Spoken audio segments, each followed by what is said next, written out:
A very good day. My topic for individual video project for the IUP course is Make in India. Make in India is a project to encourage domestic manufacturing to boost job creation and skill enhancement. The major objective of the project are to facilitate investment, to foster innovation, to enhance skill development, to protect intellectual property, and to build manufacturing infrastructure.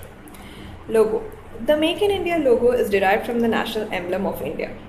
The wheel denotes the peaceful progress and dynamism, a sign from India's enlightened past pointing the way to a vibrant future. The crawling line stands for strength, courage, tenacity, and wisdom, values that are every bit as Indian today as they have ever been.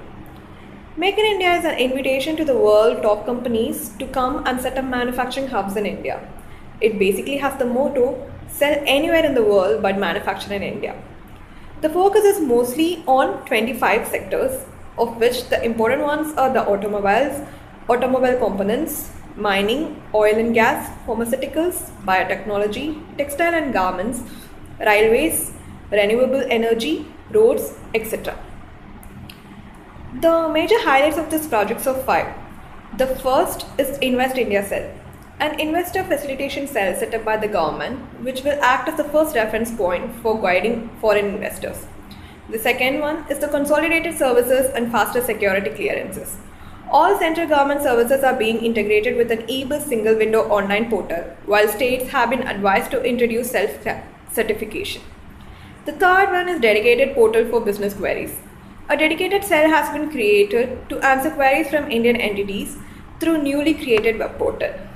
The fourth is the interactions with the users and visitors.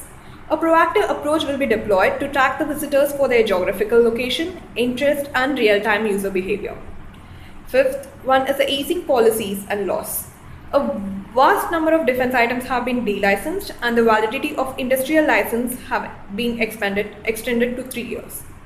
What is the need for this project? The idea is to increase the contribution of the manufacturing sector to India's GDP. Manufacturing currently contributes just over 15% to the national GDP. The aim of this campaign is to grow this to a 25% contribution as seen with other developing nations of the Asia. We have huge manpower and availability of cheap skilled and unskilled workers can be used to boost this.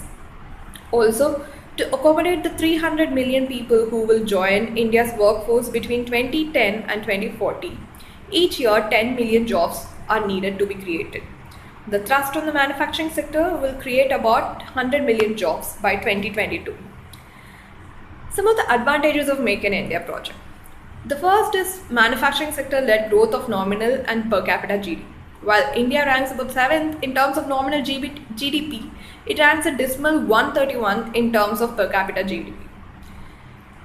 The next advantage will be employment will increase manifold. This will augment the purchasing power of the common Indian, mitigate poverty and expand the consumer base for companies. Besides, it will help in reducing brain drain. The third will be export-oriented growth model will improve India's balance of payment and help in accumulating foreign exchange reserves, which is very important given the volatility in the global economy with multiple rounds of quantitative easing announced by major economies.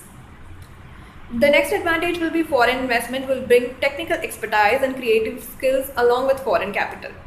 The concomitant credit rating upgrade will further woo investors. The next will be FIIs play a very dominant role relative to FDI in the Indian markets. However, FIIs are highly volatile in nature and a sudden shock of hot money from India can affect a nosive and bellwether indices. Make in India will give an unprecedented boost to FDI flows, bringing India back to the global investment radar.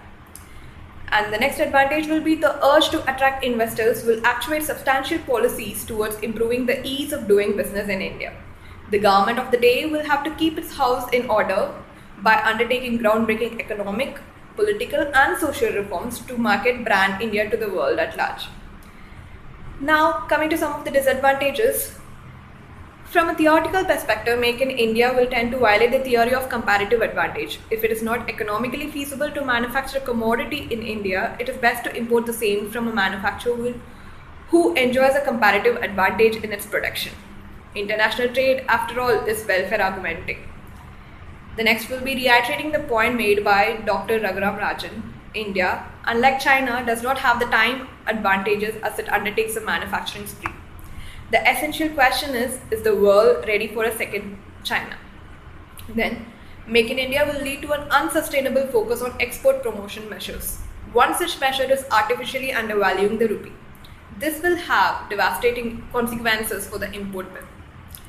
Some of the caveats are, as stated by the Commerce Minister, Nirmala Sitharaman, Make in India is not a slogan but a mission to be accomplished by a single-minded commitment about new processes. The following challenges for Make in India need to be addressed as soon as possible. Number 1. Restore broken trust between industry and government. Environmental clearance has been a contentious issue for many projects. Land acquisition for industries is a prerequisite, thus bringing the eternal debate of development versus displacement. Then, the skilled labor force is mandatory and it requires huge monetary support. Unlike in Korea, Japan and Germany, which have about 80% of the population skilled, only 12% of Indians' population is skilled. Conclusion: Make in India is an ambitious project, but it's one that India desperately needs to kickstart and sustain its growth momentum. With relentless policies towards this end, it is possible to make India the powerhouse of the world. Thank you.